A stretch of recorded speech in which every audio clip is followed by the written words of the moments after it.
ఎన్నికల్లో నెగ్గితే ఉప్పొంగిపోవడం, ఓడిపోతే కుంగిపోవడం అనేది కాంగ్రెస్ పార్టీకి తెలీదు. కాంగ్రెస్ పార్టీకి తెలిసిందల్లా ప్రతిపక్షంలో ఉంటే ప్రజా సమస్యల మీద పోరాటం చేయడం, ప్రభుత్వంలో ఉంటే ప్రజా సమస్యల్ని పరిష్కరించడానికి నిరంతరం ప్రయత్నం చేయడమే కాంగ్రెస్ పార్టీకి తెలుసు. అందుకే శతాబ్దం పైగా ప్రజల ఆశీర్వాదంతో మనుగడ సాధిస్తుంది కాంగ్రెస్ పార్టీ. అంటే ఈ సూత్రాన్ని తూచా తప్పకుండా పాటించడం వల్లనే ఎన్ని ఒడిదుడుకులు వచ్చినా, ఎన్ని గెలుపు ఓటములు వచ్చినా కాంగ్రెస్ పార్టీ ఇంకా ప్రజల మధ్యన మనుగడ సాధిస్తున్నది. అందుకే ఈనాడు జరిగిన జూబ్లీహిల్స్ ఉప ఎన్నికల సరళిని మీరందరూ గమనించారు. ఇందులో ప్రజలు విలక్షణమైన తీర్పునివ్వడమే కాకుండా పోలైన ఓట్లలో 51% కాంగ్రెస్ పార్టీకి ఓటేయడం ద్వారా ఎప్పుడూ లేనంత బలం, ప్రజాబలం ఈనాడు కాంగ్రెస్ పార్టీకి వచ్చింది, కాంగ్రెస్ పార్టీకి చెందింది. ఈ ఎన్నికల్లో దాదాపుగా 51% ఓట్లు కాంగ్రెస్ పార్టీకి, 38% ప్రధాన ప్రతిపక్షమైన బీఆర్ఎస్ పార్టీకి, 8% భారతీయ జనతా పార్టీకి ప్రజలు ఓట్లు వేయడం జరిగింది. దీని ద్వారా ఎవరి పాత్ర ఏంది, కార్యక్రమాలను నిర్వహించండి అని చెప్పి మమ్మల్ని ఆశీర్వదించడం జరిగింది.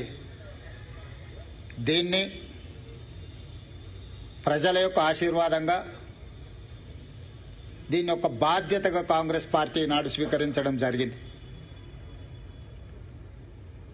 ఎన్నికల్లో నెగ్గితే ఉప్పొంగిపోవడం, ఓడిపోతే కుంగిపోవడం అనేది కాంగ్రెస్ పార్టీకి తెలీదు.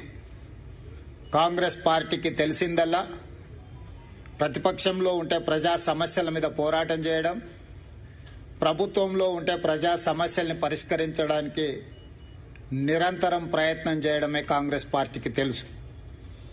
అందుకే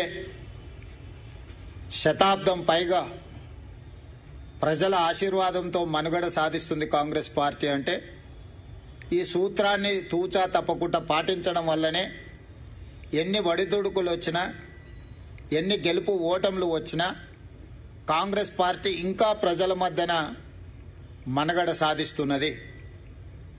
అందుకే ఈనాడు జరిగిన జూబ్లీహిల్స్ ఉప ఎన్నికల సరళిని మీరందరూ గమనించారు.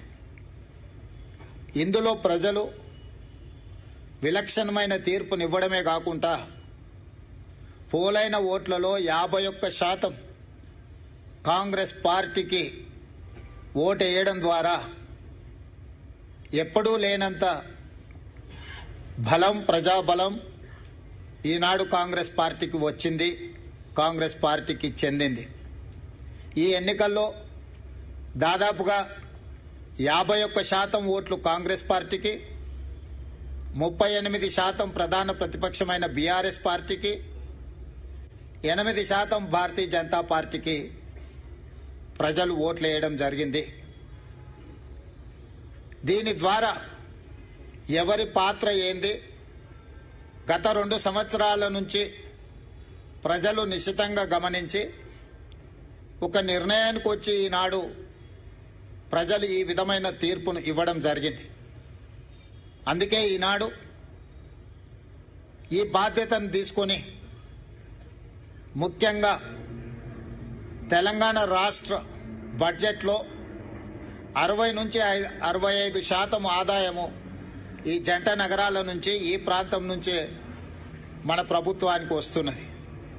ఇక్కడ వస్తున్న ఆదాయాన్ని రాష్ట్రం నలుమూలల సంక్షేమం కోసం, అభివృద్ధి కోసం ఖర్చు పెడుతున్నాం. ఈ నగరాన్ని కాపాడుకోవడం, ఈ నగరాన్ని అభివృద్ధి చేసుకోవడం, ఈ నగరంలో నివసిస్తున్న ప్రజలకు మౌలిక వసతులను అభివృద్ధి చేయడం, ఉద్యోగ ఉపాధి అవకాశాలు పెరగడానికి అవసరమైన ప్రణాళికలు రచించడం అనే దాన్ని పూర్తి స్థాయిలో మా ప్రభుత్వం నిర్వహిస్తుంది. నేను ఎన్నికల ముందు చెప్పిన ఈనాడు గెలిచిన సందర్భంగా మీ ద్వారా ప్రధాన ప్రతిపక్ష పార్టీకి కేంద్రంలో అధికారంలో ఉన్న భారతీయ జనతా పార్టీకి కూడా సూచన చేస్తున్నా. మన పాత్రలను మన వ్యవహార శైలిని ప్రజలు నిశితంగా పరిశీలించి ఈనాడు ఒక నిర్ణయానికి వచ్చిండ్రు. ఈ నిర్ణయంలో ఎవరి పాత్ర ఎవరి బాధ్యత ప్రజలు విస్పష్టంగా తీర్పునివ్వడం జరిగింది. ఈ తీర్పును బాధ్యతగా తీసుకొని ఈ నగర అభివృద్ధి కోసం అవసరమైన ఈ నగరాన్ని మహానగరంగా విస్తరించి ప్రపంచ స్థాయి పెట్టుబడులను ఆకర్షించి వివిధ జిల్లాలు, వివిధ రాష్ట్రాలు, వివిధ దేశాల నుంచి వచ్చే పెట్టుబడులను ఆకర్షించడమే కాకుండా